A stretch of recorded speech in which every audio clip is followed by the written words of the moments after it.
I've decided that these codes don't look intimidating enough. They look way too nice.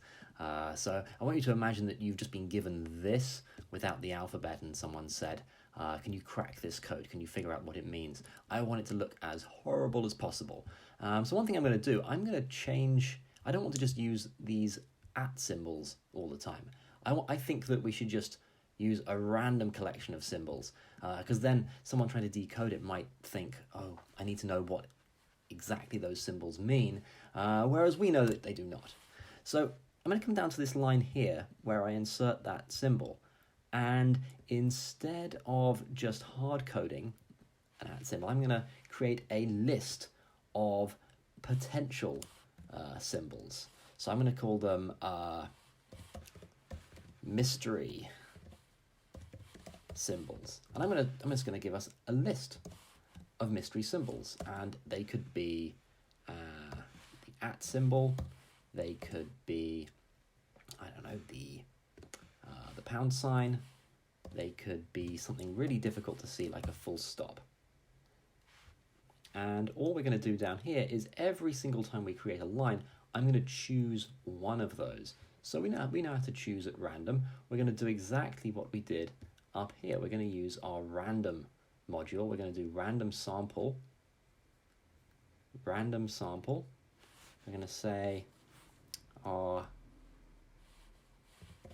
symbol is equal to random sample of, and then we're going to put in our mystery symbols. And this time we're just going to choose one of them. And once I've chosen that one, it's going to go right in here.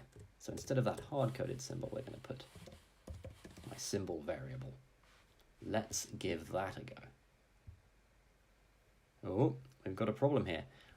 Type error, cannot concatenate string and list objects. Yes, let's not get ahead of ourselves. See how I started off with a list, and then I said let's sample one. This thing symbol is a list again.